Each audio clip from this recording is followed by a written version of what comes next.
ይኸውልህ አቤል፣ ራስህን ማወቅ ከጀመርክ ጊዜ ጀምሮ ታስቀይመኛለህ ብዬም አስቤ አላውቅም። አሁን ግን አቤል። አሁን ግን ምን ማሚ? ያስቀየምኩሽ ነገር አለ እንዴ? አሁን ግን በርብቃዬ እንዳታስቀይመኝ በጣም እፈራለሁ።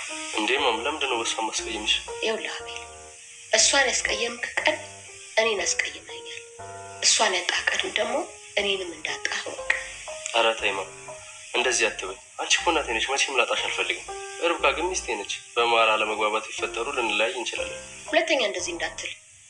እኔ ስንት ነገር እያሰብኩ እያለሁ አንተ ስለመለያየት ታወራለህ እንዴ? እኔ ሊሆን ይችላል ነው ያልኩት እንጂ ከሷ መለየት እኔም አልፈልግም። በቃ እንደሱ ነው የሚባለው። እናንተ ካልፈለጋችሁ ደግሞ ማንም ሰው አይለያችሁ። እሺ ማምዬ፣ በቃ አንለያይ።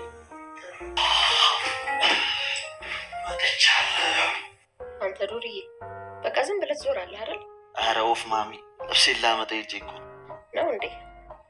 ዛሬ ትልቅ ስራ ሰርቼ መጥቻለሁ። የዚህም ቤት ስም እንግዲህ በእኔ ርብቃ ስም አዙሬዋለሁ። ምን ሆነሽ ነው ማሚ? እንዴት እንደዚህ ታደርጊያለሽ?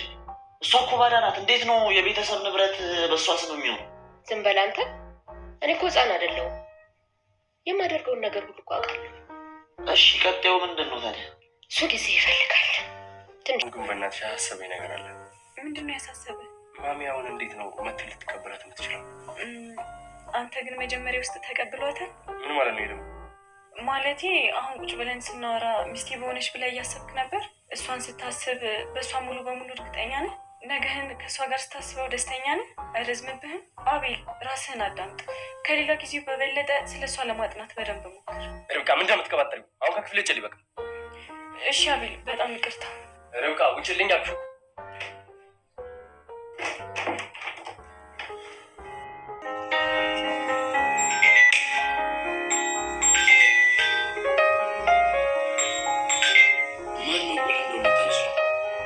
አጎቴ ነው። ካነሳሁት ደግሞ ነው ይለኛል።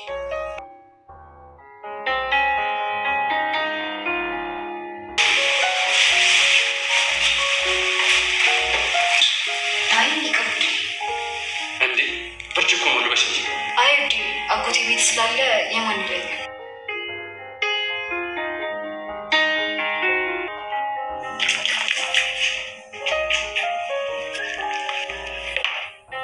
ምን እያደረግሽ ነው? ቦታዋን ስላላወቀች እያሳየዋት ነው።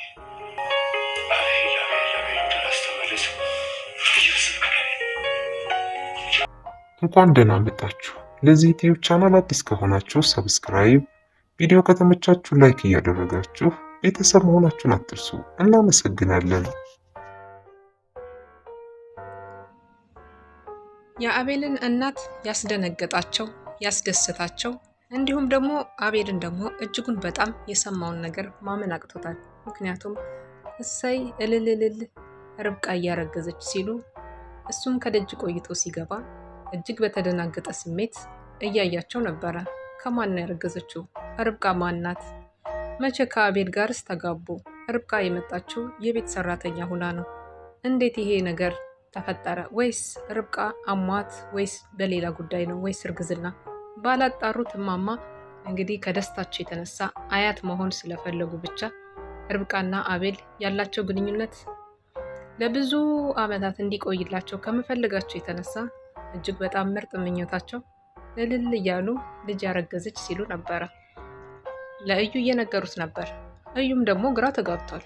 ምክንያቱም ርብቃ ብቻዋን እንደምታፈቅረውና እሱ ደግሞ ምንም አይነት ስሜት እንደሌለው በደንብ ጠንቅቆ ያውቃል። ይሄ ደግሞ መቲ የእሱ ጓደኛ ስለሆነች ከመቲ ጋር ያለውን ነገር አስረግጦ ስለሚያውቅ ነበረ እዩ ይህን ነገር እንደ አዲስ እንተዋወቅ በማለት ርብቃ እንዲተዋወቃት የፈለገው። አቤል ተለዋዋጭ ስሜት ይዟል። ርብቃን አንዴ ይረዳታል፣ አንዴ ደግሞ እሷ በምትናገረው ነገር እጅግ በጣም አስቀይሞና አስቆጥቶት እንዲሁም እሷን አመነጫጭቆ እንድትወጣለት ያደርጋታል። ይሄ ማለት ደግሞ ርብቃ ለሱ እጅግ በጣም ስሜት እንዳላት የተረዳት ይመስላል። በአንድም በሌላም በኩል እንደ ሰራተኛ እሱ ነው የሚመለከታት። ግን እሱ የሚመለከተው እሷ ላይ ያለውን ነገር ብዙም ቦታ ሰጥቶ አልተመለከተውም። ርብቃ አንድ ነገር ላማክርሽ ነበረ፣ ምክንያቱ ደግሞ እሱም እንዴት ብዬ ነው ከማሚቲ ጋር ላስተዋወቃት ምችለው በማለት ጥያቄ አቅርቦላት ነበር። ከኋላው ያለውን ታሪክ ማንነቷን ወይም ደግሞ ልብህ ውስጥህን አዳምጥ በማለት አጠር ያለች ነገር ስትነግረው እጅግ በጣም ተናዶ አቤል ከክፍል እንድትወጣ አስገድዷት ነበረ። ውጭ ነው ምልሽ በማለት ትዕዛዙን ቀጥተኛ ትዕዛዝ ሲያስተላልፍ እሺ ብላ እሷም ከቤት ወጣለታለች ማለት ነው። ይሄ ማለት ደግሞ እጅግ በጣም ከባድ ውሳኔ ሊወስን ስለሆነ ቀደም ብሎ እንዲዘጋጅ ያሳሰበችው ይመስላል።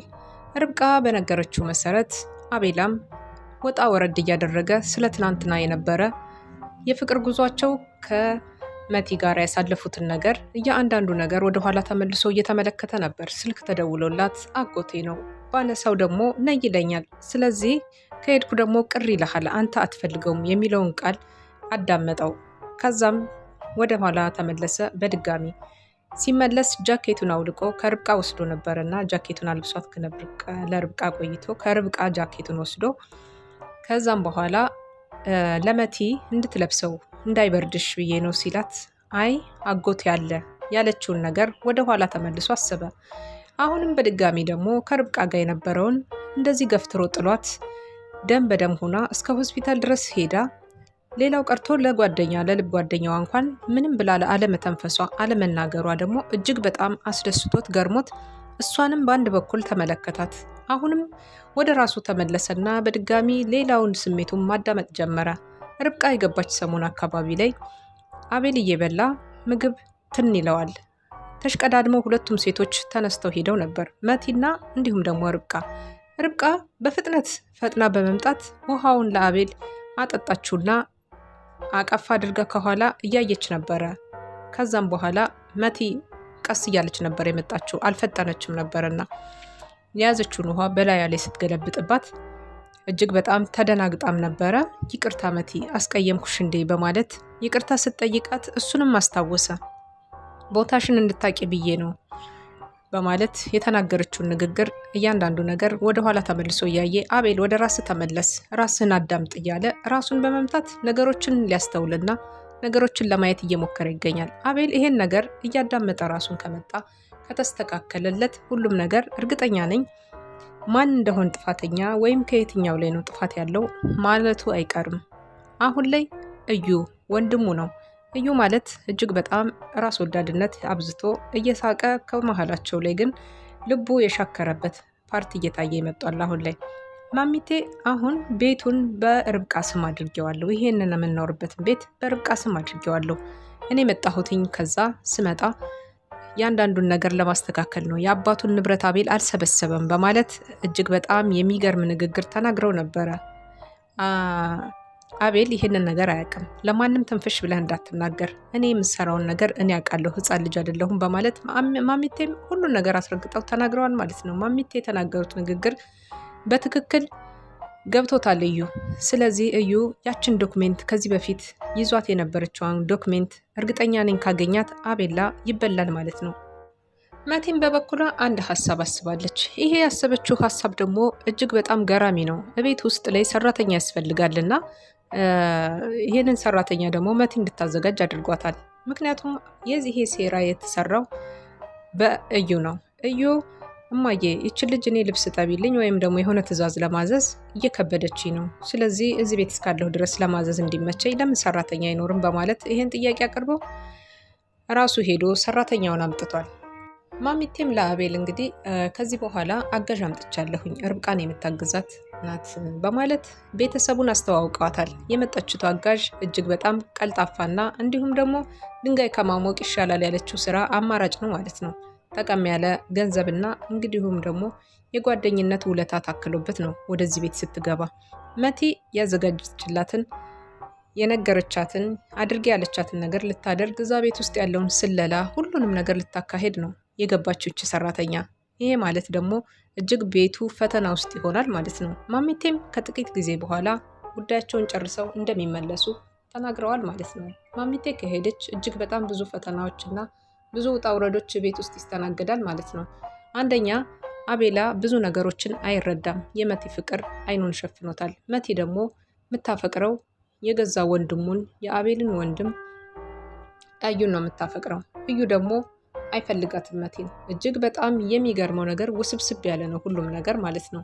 መሀል ላይ ግን እያንዳንዱ ነገር ማስታወስ ከቻለች እርግጠኛ ነኝ እዩ ብዙ ነገሮችን ይበላል ማለት ነው። ርብቃን እንደ አዲስ ልተዋወቅሽ ብሎ እጁን ዘርግቶ የተዋወቃት የነበረ አንድ የራሱ ዘዴ ስላዘጋጀ ነው። ርብቃን እንዲጠቀምባት ስለፈለገ ነው። በዚህ ጉዳይ ላይ እሷን ወደ እሱ ለማጠጋጋት እኔን ደግሞ የምፈልገውን ፋይል በማገዝ ታግዥኛለሽ ለማለት ይመስላል።